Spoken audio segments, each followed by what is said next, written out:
Hola a todas y todos. Mi nombre es Paul Vizcarra. Soy abogado por la Universidad Nacional San Agustín de Arequipa. Actualmente me desempeño como director nacional de oficinas concentradas del Jurado Nacional de Elecciones. Además, soy profesor universitario de la Academia de la Magistratura, con un máster en la Universidad de Salamanca y estoy estudiando el doctorado en la Universidad Nacional Mayor de San Marcos. El motivo de mi presentación esta tarde es poder hablar con todas ustedes, con todos ustedes, sobre la estructura del Jurado Nacional de Elecciones y algunas normas específicas en el marco de las elecciones regionales y municipales 2022. Las elecciones regionales y municipales 2022 son las elecciones más complejas que afronta el sistema electoral del país en este año. Hemos cerrado el ciclo electoral de las elecciones generales 2021, eso se cerró el 28 de julio año pasado, y a partir de ahí hemos empezado con este nuevo ciclo electoral de las elecciones regionales y municipales 2022, cuyo hito principal es que el próximo año debemos renovar democráticamente todos los gobiernos regionales y municipales, tanto a nivel provincial como distrital en el país. La democracia es importante y la democracia no solo implica ir a votar el día de la elección. La democracia es una responsabilidad que tienen todos los ciudadanos del país para involucrarse en los asuntos de interés del país y de su localidad o de su región. Creo que es importante que podamos ir conociendo cuál es la estructura del sistema electoral peruano y cuáles son las funciones que cumple cada entidad que forma parte de este sistema. Muchas veces se confunden, muchas veces pensamos que es solo una entidad la que lleva a cabo todo el proceso electoral en sus diferentes facetas, en sus diferentes fases, pero no es así. Nuestro sistema electoral está conformado por tres entidades. Y vamos a empezar más o menos a conversar respecto de cada una de ellas y en profundidad ya de lo que hace el Jurado Nacional de Elecciones y su importancia y su trascendencia para asentar la democracia en nuestro país.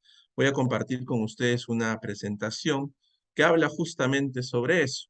No solo la estructura del Jurado Nacional de Elecciones, sino la estructura del sistema electoral peruano. Como ustedes podrán apreciar en la presentación, según el artículo 177 de la Constitución, el sistema electoral peruano está conformado por el Jurado Nacional de Elecciones, cuyas siglas son JNE, la Oficina Nacional de Procesos Electorales, OMPE, y el Registro Nacional de Identificación y Estado Civil, el RENIEC, y señala que actúan con autonomía y mantienen entre sí relaciones de coordinación de acuerdo con sus atribuciones. Son lo que se denomina en nuestra Constitución entes constitucionalmente autónomos, que su autonomía proviene de la Constitución y cumplen funciones específicas para la ciudadanía. ¿Qué hace el Jurado Nacional de Elecciones? El Jurado Nacional de Elecciones, según el artículo 179 de la Constitución, administra justicia en materia electoral, fiscaliza los procesos, brinda educación cívica electoral y proclama a los candidatos. Es decir, el Jurado Nacional de Elecciones, al final del proceso electoral, establece, señala a través de una resolución quién es el candidato que obtuvo la mayor cantidad de votos y por tanto lo proclama. El Jurado Nacional de Elecciones no cuenta votos. El Jurado Nacional de Elecciones no organiza la elección. Quien se carga de organizar la elección es la OMPE, la Oficina Nacional de Procesos Electorales, que como se señala en la presentación, organiza, planifica y ejecuta los procesos electorales. Y luego del conteo de votos que se realiza con los sistemas que ellos tienen, corre en traslado de ese resultado al Jurado Nacional de Elecciones, quien es el ente que al final proclama los resultados. Reitero, es importante establecer, señalar, dejar sentado que el Jurado Nacional de Elecciones no cuenta votos. Quien cuenta votos son la OMP. Y no la OMP en primera instancia, porque en primera instancia son los propios ciudadanos los que cuentan los votos en las denominadas mesas electorales. Mesas electorales conformadas por tres ciudadanos que son elegidos de manera aleatoria entre los ciudadanos que se encuentran dentro de una mesa. Entonces, la primera instancia en materia, en justicia electoral, el día de elección, son los ciudadanos, un presidente, un secretario y un tercer miembro de mesa. Luego todos los resultados, todos los votos que se plasman por la ciudadanía ese día son contados por estos ciudadanos, por estos miembros de mesa y son llevados a una acta, a un acta. Esa acta, que en principio tiene hasta 5 ejemplares, 4 o 5 ejemplares que son distribuidos a diferentes entidades, plasman el resultado de esa mesa. Esa acta es trasladada a los centros de cómputo de la OMPI y ahí es donde se suman los votos y al final se obtienen al ganador. ¿Y qué hace el Jurado Nacional de Elecciones entonces? Claro, el Jurado Nacional de Elecciones interviene cuando existe controversia sobre alguna de las actas o alguno de los votos que se emiten. Y la primera instancia en materia electoral serán los jurados electorales especiales. Es importante que nosotros podamos también establecer la diferencia entre un jurado electoral especial, volviendo al tema de jurados nacionales de elecciones, entre un jurado electoral especial y el pleno del Jurado Nacional de Elecciones. El jurado electoral especial es un ente no permanente, es un ente que se instala para cada proceso electoral. En este proceso electoral de las elecciones regionales y municipales hemos instalado 93 jurados electorales especiales en las provincias de nuestro país. ¿Conformadas por quiénes? Por un juez superior, un fiscal superior y un ciudadano electo al sorteo. Ellos son la primera instancia electoral.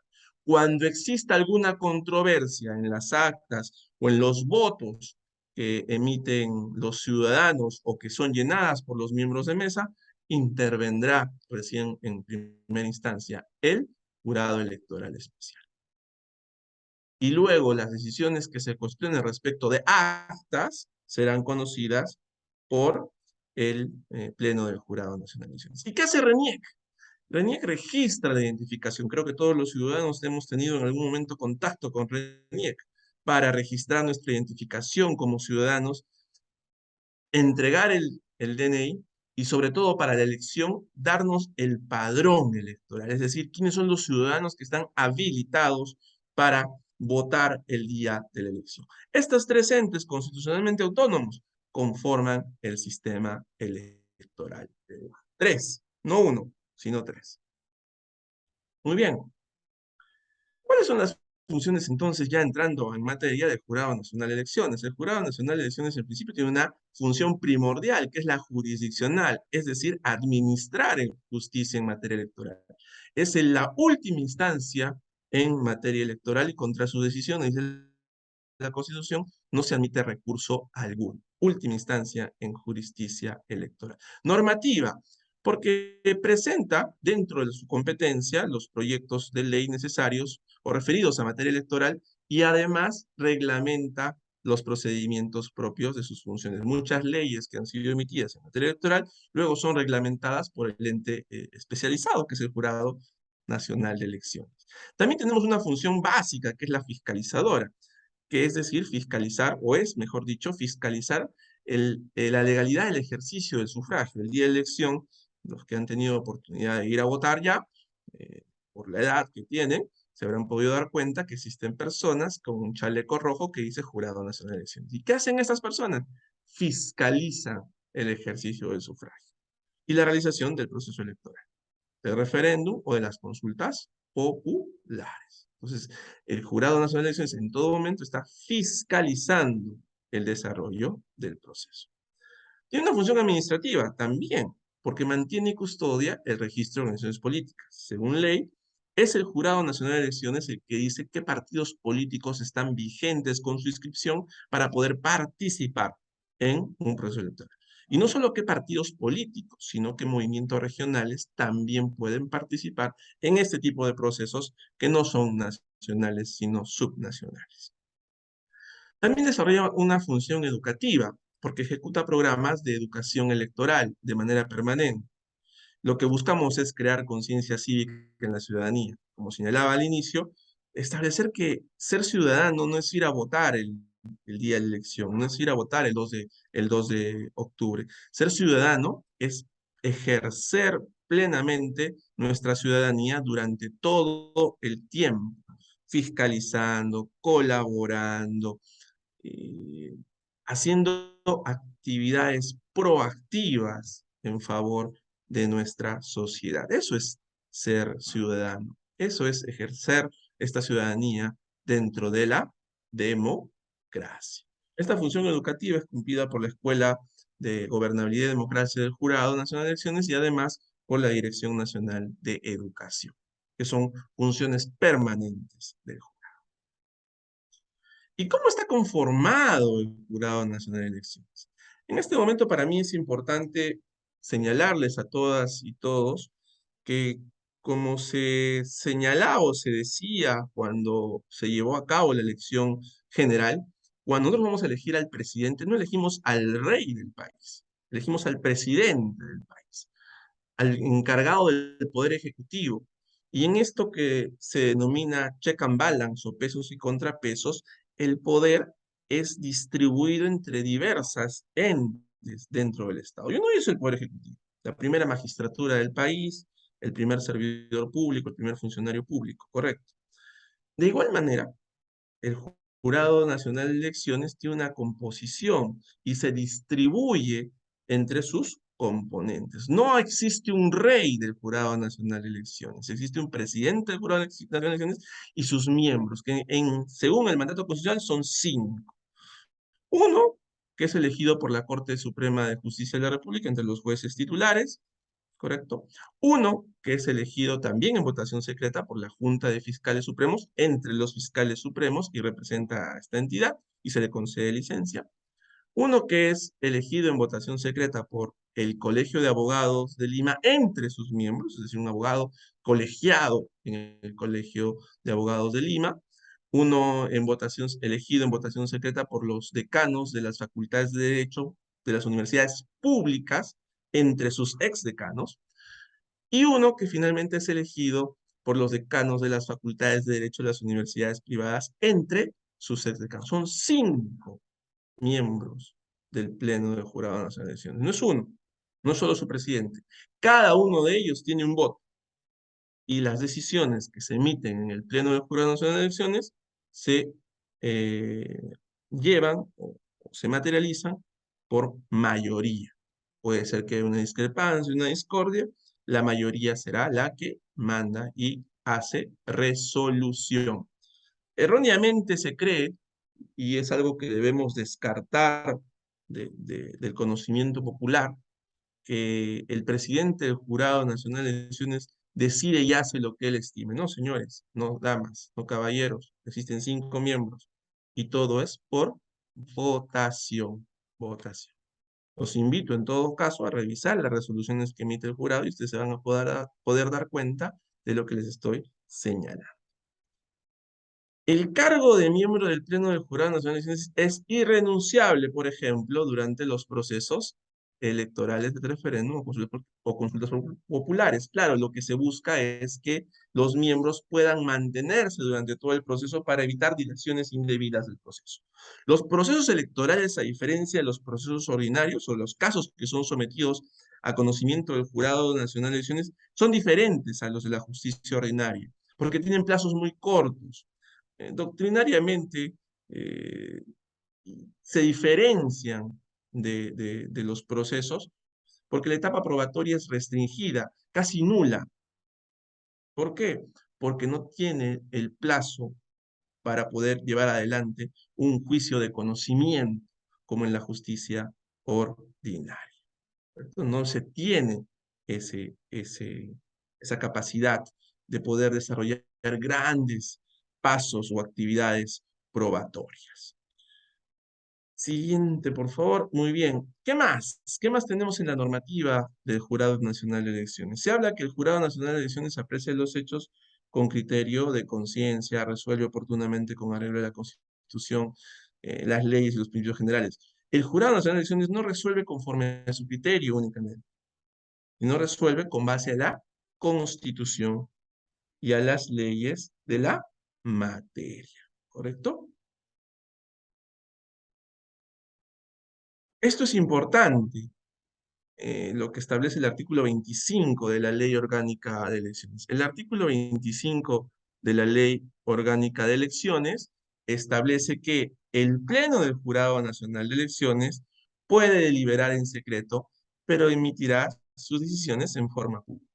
Es decir, Cuando se conoce una causa, existen dos fases. La fase pública, la fase de las audiencias, en la que los abogados emiten sus informes orales respecto de los casos que son sometidos a conocimiento del Pleno. Y existe la fase secreta, que es cuando los jueces electorales deliberan respecto del caso que es sometido a su conocimiento. ¿Cierto? Entonces, tenemos esas dos fases en el momento en el que se resuelve un caso por el Pleno del Jurado Nacional de Elecciones. Pues bien, yo comparto con ustedes la estructura del Jurado Nacional de Elecciones. El Jurado Nacional de Elecciones tiene una estructura administrativa, como cualquier ente del Estado, y esencialmente podemos dividir las unidades orgánicas del Jurado Nacional de Elecciones en una que tiene carácter jurisdiccional, compuesta por el Pleno y la Secretaría General, y cuando hay proceso, por los jurados electorales especiales, y luego una instancia administrativa que son las otras direcciones del Jurado Nacional de Elecciones que desarrollan las otras actividades que la Constitución le ha encomendado al Jurado Nacional de Elecciones. Con esto cierro esta primera parte del conocimiento del Jurado Nacional de Elecciones. En la segunda parte de esta exposición yo quería compartir con ustedes lo que se denomina el cronograma de elecciones, tanto nacionales como, para este caso en específico, el cronograma de elecciones regionales y municipales. Es importante que ustedes sepan, así como yo no lo sabía cuando no formaba parte del sistema electoral, que organizar un proceso electoral es un proceso complejo, una encomienda compleja para el sistema electoral de cada país, y específicamente para el sistema electoral peruano. Nosotros tenemos desde la elaboración de las normas para cada proceso, así como las acciones concretas que tenemos que desarrollar o venir desarrollando durante todo un proceso largo. El primer gran hito que tenemos en las elecciones luego de la convocatoria es el cierre del padrón. Se cierra el padrón un año antes de las elecciones. Un año antes de las elecciones. ¿Qué significa esto? Que un año antes de la fecha del proceso electoral ya no se pueden incorporar personas al padrón. Esto fue una discusión bastante controversial, bastante llevada a cabo en los medios de comunicación social. ¿Por qué, por ejemplo, para el proceso de elecciones regionales, perdón, de elecciones presidenciales o elecciones generales, existía en el padrón personas fallecidas? Claro, porque el padrón se cerró un año antes del 5 de abril o del mes de abril del año 2021. Y debido a la pandemia, de la cual hemos sido víctimas todos, muchas personas lamentablemente fallecieron y no se las podía extraer.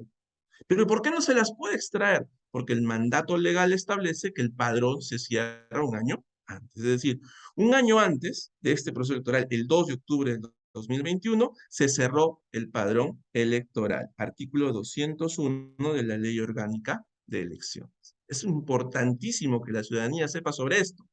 No es que al jurado o el jurado quiera que esto sea así, no es que OMPE quiera que esto sea así o RENIEG quiere que esto sea así. Es un mandato legal. Un año antes se cierra el padrón electoral. ¿Y para qué? Para desarrollar todas las cuestiones adicionales que se tienen que hacer para llevar a cabo adelante la elección. Nosotros hemos tenido en este proceso de elecciones regionales y municipales hitos importantes. ¿Combinados con qué? Combinados eh, con el desarrollo de las denominadas elecciones internas, es decir, elecciones donde se han escogido a candidatos. Para este proceso electoral no se aplicaron las PASO, las primarias obligatorias, fueron suspendidas por un mandato legal. Y claro, los entes electorales también señalaron que no existía la suficiente normativa para poder llevar adelante las primarias obligatorias, que en otros países son llevadas a cabo de manera normal, sin ningún inconveniente, ya hace bastante tiempo.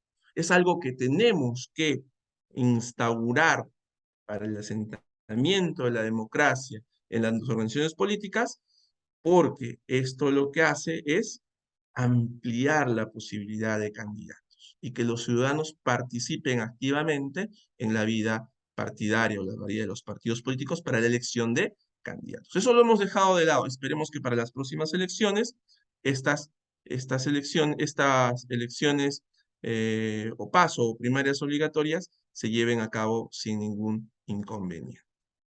Y como habíamos hablado, entonces tenemos el padrón que se aprueba un año antes. Y hemos desarrollado durante este año diversos hitos.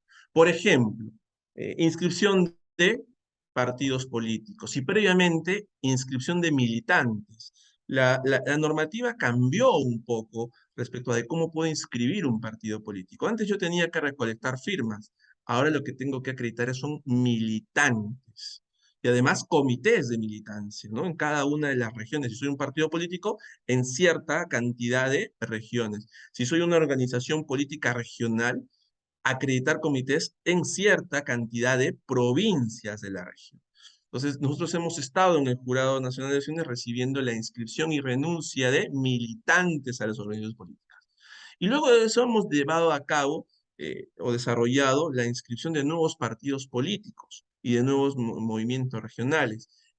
Para esta elección, el Jurado Nacional de Elecciones descentralizó la posibilidad de la inscripción de organizaciones regionales y las llevó a cada una de las regiones a través de las 18 oficinas desconcentradas que el Jurado Nacional de Elecciones tiene en todo el país. Ese procedimiento se ha llevado a cabo hasta los primeros meses de este año, del año 2022. Y ahí hemos seguido desarrollando el cronograma electoral. El cronograma electoral tiene hitos importantes y es aprobado por una resolución del Pleno, en este caso por la resolución 932-2021 JN. La fecha límite para la inscripción ya no de militantes, sino de candidatos, de fórmulas y listas, fórmulas para los gobiernos regionales y listas para los gobiernos municipales, fue el 14 de junio. El 14 de junio fue la fecha límite. Claro, estos candidatos venían de una elección interna que tuvo su propio cronograma electoral. Concluidas las elecciones internas, proclamados los ganadores en las elecciones internas, esos tenían que inscribirse ante el Jurado Nacional de Elecciones. Y claro, la fecha límite de inscripción, ¿cuándo fue? El 14 de junio. Luego de esto, el Jurado Nacional de Elecciones ha venido desarrollando actividad jurisdiccional porque existe el periodo de tachas y la fiscalización de la hoja de vida que constituyen o a través de las cuales se puede excluir a un candidato. Todo eso se ha desarrollado en primera instancia por los jurados electorales especiales y en segunda instancia por el Jurado Nacional de Elecciones hasta el 2 de septiembre. El 2 de septiembre pasado fue la fecha límite para resolver apelaciones sobre tachas y fecha límite también para resolver apelaciones sobre exclusiones por hoja de vida. Entonces, desde el 2 de septiembre hasta el 2 de octubre, en un mes, las personas, los ciudadanos, pueden conocer y saber quiénes son sus candidatos, quiénes son los que al final cumplieron con todos los requisitos para postular. Requisitos que no los pone el Jurado Nacional de Elecciones, requisitos que no los pone la OMPE ni el RENIEC, requisitos que son establecidos por la ley. Es la ley la que establece los requisitos que toda persona que quiere postular a un cargo público, regional, local o provincial, tiene que cumplir, ya sea como cabeza de lista, presidente, vicepresidente o consejeros regionales, ya sea como alcalde provincial, consejeros provinciales o como alcalde distrital y consejeros distritales. Es la ley la que establece cuáles son esos requisitos que se tienen que cumplir para poder ser un candidato. El hito que nos viene hacia adelante es el 2 de octubre. El 2 de octubre se van a llevar a cabo las elecciones regionales y municipales en todo el país. Cada región va a poder elegir a su gobernador regional, a su vicegobernador y a un número determinado de consejeros regionales, así como cada provincia va a poder elegir a su alcalde provincial y cada distrito a su alcalde distrital y su consejo distrital. ¿Por qué? Porque como había señalado, el primero día del próximo año, del 2023, se tiene que renovar dentro de democracia todas las autoridades subnacionales. En algunos casos, sobre todo en algunas regiones, es probable que haya segunda vuelta. ¿Por qué? Porque no se alcanza el porcentaje mínimo de votos para que un gobernador o un candidato gane en primera instancia. Y esta elección está programada 30 días después del proceso general o el proceso del 2 de octubre. Entonces se va a calcular qué día exactamente sería esa segunda vuelta regional. Con base en el cronograma, ustedes podrán determinar que existen diversas actividades que competen a cada uno de los entes electorales. Algunas actividades al RENIEC, algunas actividades a la OMPE y otras actividades al Jurado Nacional de Elecciones, que podemos subdividirlo en actividades que le competen al jurado electoral especial, este jurado electoral especial que está en cada una de las regiones, 93 a nivel nacional, y actividades que le competen al Pleno del Jurado Nacional de Elecciones que se encuentra en la ciudad de Lima y está conformado por los 5 miembros que yo les comenté. Muy bien, terminado el cronograma, quisiera compartir con ustedes algunas cuestiones específicas de la normativa que se implementó para este proceso. Una de ellas, y una de las reformas más trascendentes son las denominadas o las que inciden en la paridad y alternancia. Debo comentarles además que nosotros tenemos un diverso marco normativo, tenemos mucha normativa electoral. Estimamos, y desde el Jurado Nacional de Elecciones, hace ya algún tiempo se ha enviado al Parlamento Nacional un código de justicia electoral que todavía no ha sido discutido y que sería importante se discuta para que se pueda tratar de uniformizar la legislación electoral.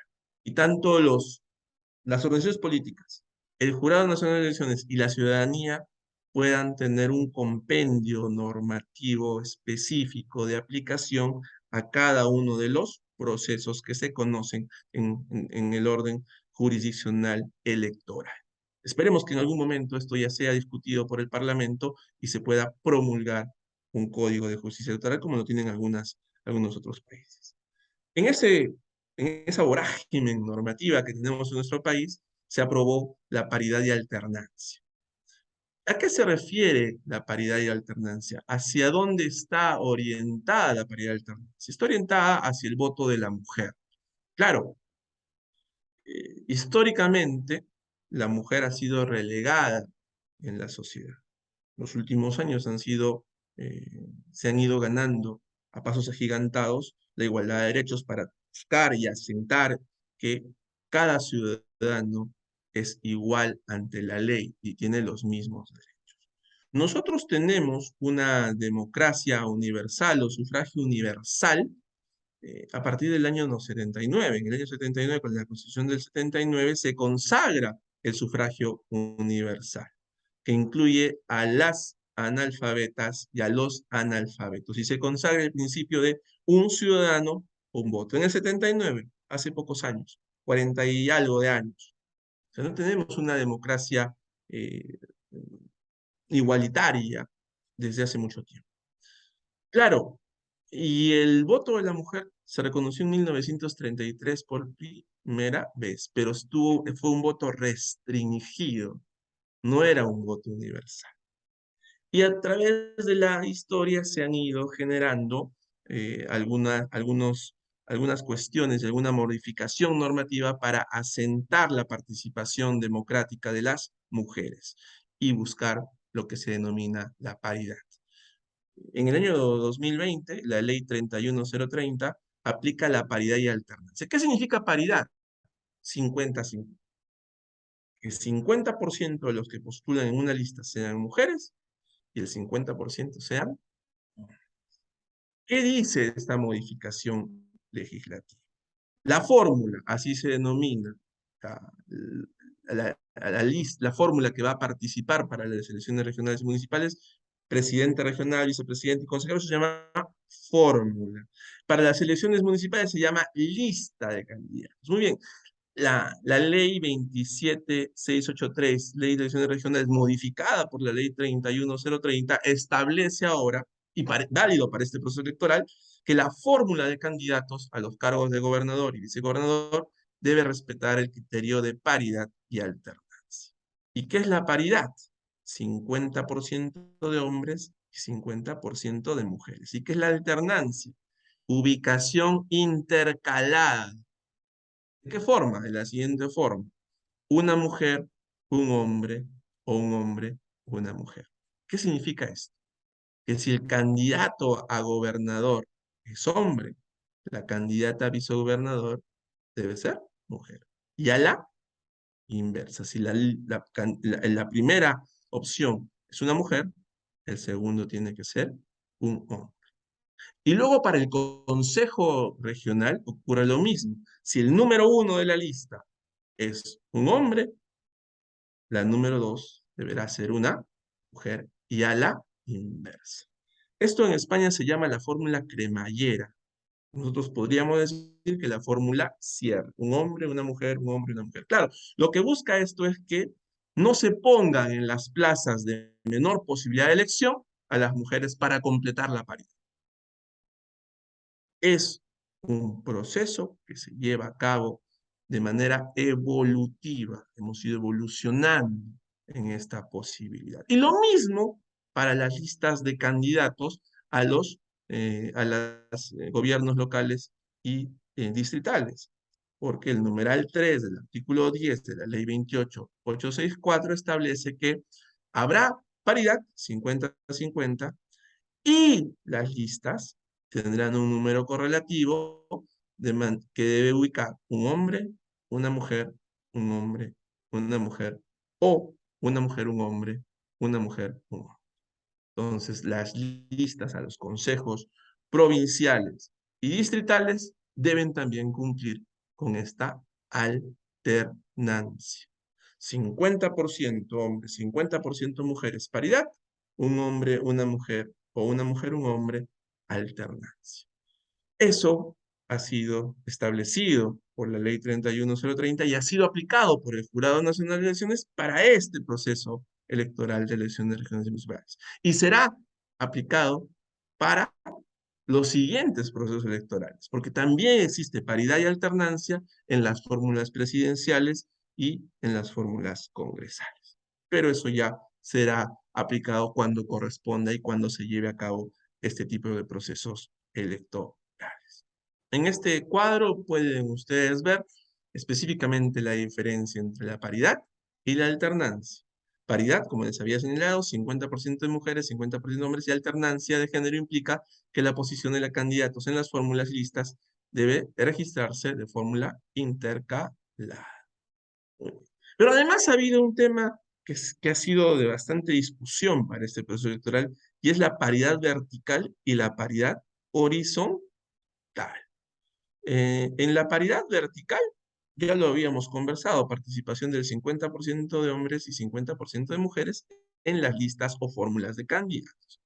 Pero la paridad horizontal solo es exigible para las reelecciones regionales y para los partidos políticos, porque los partidos políticos tienen alcance nacional. En cambio, los movimientos regionales participan en cada una de las regiones, no tienen un alcance nacional. Entonces, la paridad horizontal se aplica: uno, para elecciones regionales, y dos, solo para los partidos políticos. ¿Y qué significa esto? Significa que si un partido político participa en 14 regiones, la cabeza de las listas deben ser 7 hombres y 7 mujeres. El segundo de la lista, o de la fórmula, mejor dicho, debería ser mujer u hombre según sea. 7-7. Si, por ejemplo, un partido político participa en 15 regiones, deberíamos tener 7 mujeres encabezando, 7 hombres encabezando. 7 hombres en segunda plaza de vicepresidente y 7 mujeres en la plaza de vicepresidente. Y el que resta, según la ley, el partido político puede escoger si es hombre o mujer la cabeza. Además, existe en el reglamento, existe en el reglamento la posibilidad de invertir el orden de los candidatos a gobernador y vicegobernador en caso de que existiese algún inconveniente, ya luego del proceso de inscripción. Pero esa es la paridad horizontal, orientada a que a nivel nacional también las cabezas que participan en las elecciones regionales por los partidos sean 50-50. Las fórmulas de candidatos a gobernador y vicegobernador debe respetar el criterio de alternancia de género. Y además, para candidatos a consejeros regionales, de igual manera, se debe observar la alternancia de género, es decir, que en la lista de los candidatos deben estar ubicados intercaladamente, como ya lo habíamos conversado, ¿correcto? ¿Cuál es la normativa importante que ha tenido que emitir el Jurado Nacional de Elecciones para este proceso y para materializar el 50-50 y la alternancia? La resolución 942-2021, que aprueba el reglamento de inscripción de fórmulas de candidatos para elecciones, y la resolución 943-2021, que aprueba el reglamento de inscripción para listas de candidatos de las elecciones municipales. Muy bien. En este cuadro, por ejemplo, ustedes pueden ver que para la región de Amazonas se tienen en un total de 10 consejeros. Y son un total de 10 consejeros, 3 de ellos tienen que ser, 5 de ellos, perdón, tienen que ser mujeres y 5 de ellos tienen que ser hombres. En Ancash, 25, por tanto, 12 hombres, 12 mujeres y la plaza vacante, para ser el número 25, quedará a discreción de la organización política para ver si es un hombre o una mujer. Y así sucesivamente en cada una de las regiones, Apurímac 11, Arequipa 14, Ayacucho 17. Normalmente esta posibilidad de liberación se da, mejor dicho, esta posibilidad de liberación se da en los consejos regionales donde el número es impar, porque donde el número es par, calza correctamente la mitad-mitad. Por ejemplo, en el Callao son 9, 4, 4 y uno queda a discreción. En Huancavelica son 11, 5, 5, uno queda a discreción. Y así sucesivamente podemos ir hablando de cada una de las regiones para ver el tema de la paridad y la alternancia. Por ejemplo, nosotros tenemos que en la región de Lima, Lima provincias, tenemos 13 consejeros regionales, 6 hombres, 6 mujeres, y uno queda a discreción del partido o de la organización política. ¿Correcto? Lima provincia. Y Loreto, Madre de Dios, Pasco. Todo ello se encuentra regulado en la resolución 942-2021 del Pleno del Jurado Nacional de Elecciones. Muy bien, ¿qué más podemos compartir con ustedes? Este otro cuadro que habla sobre la paridad y alternancia para los consejos municipales. Por ejemplo, dependiendo del número de regidores, si tenemos 39 regidores en un municipio, tenemos que tener en cuenta que 19 pueden ser hombres, 19 pueden ser mujeres y el restante puede ser hombre o mujer. Además de ello, cosas que ya han sido incorporadas en la ley también y que deben ser tomadas en cuenta son dos. La cuota joven, que es no menos del 20%, y en los lugares en los que haya comunidades campesinas, nativas o pueblos originarios, tiene que haber una cuota nativa del 15%. Es decir, las normas establecen que los candidatos a consejeros regionales tienen que cumplir ciertos requisitos en la lista que se propone.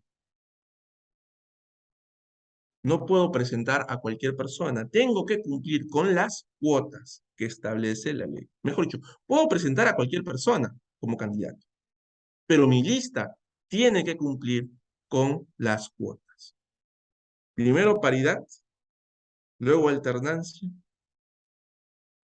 cuota joven y cuota indígena, nativa o de pueblos originarios. El Jurado Nacional de Elecciones establece adecuadamente cada una de esas circunscripciones y cuántos de ellos deben señalar o deben cumplir los partidos para que puedan postular. No quiero terminar esto sin antes de hacer algunas precisiones sobre lo que se hace en el Jurado Nacional de Elecciones. El Jurado Nacional de Elecciones en principio no da legitimidad de desempeño. El Jurado Nacional de Elecciones da lo que se denomina legitimidad de origen, es decir, una vez que la OMPE le dice quién es el que ganó, el Jurado Nacional de Elecciones proclama a, al ganador. El sistema electoral en general es el que proclama al ganador. El jurado es el que saca la resolución, pero todo el sistema lo que hace es llevar a cabo el proceso y decir quién es el que gana. Y hasta ahí llega la función del sistema electoral y del Jurado Nacional de Elecciones. La legitimidad de desempeño la genera cada uno de los, ya no candidatos, sino de las autoridades electas con el ejercicio de su función. No dependen del sistema electoral, y menos del Jurado Nacional de Elecciones. Se da, como señalo, legitimidad de origen, no legitimidad de desempeño. Son conceptos importantes que se tienen que eh, internalizar por los ciudadanos. El sistema electoral es algo así como un árbitro, y los equipos son los candidatos. El árbitro certifica solo quién gana, pero depende del voto ciudadano decir quién es el que va a ocupar un cargo de elección popular. El sistema electoral peruano, amigas y amigos, es uno de los más confiables de Latinoamérica, reconocido internacionalmente por su calidad para desarrollar las elecciones y para impartir justicia en materia electoral. En el último proceso electoral, por ejemplo, las elecciones generales 2021, todos los observadores internacionales han dado fe de que las elecciones han sido transparentes, que se ha reflejado el voto popular. Y confíen, ciudadanas y ciudadanos del país, en que el sistema electoral va a desarrollar la misma función en estas elecciones regionales y municipales y en las próximas elecciones que vengan, las del 2026. Muchas gracias por su tiempo, muchas gracias por escuchar esta presentación sobre lo que hacemos en el Jurado Nacional de Elecciones y lo que es un hito en la materia electoral. El 1 de enero del próximo año se deben renovar democráticamente todas las autoridades subnacionales, gobernadores regionales, alcaldes provinciales y alcaldes distritales. Muchas gracias a todas y todos.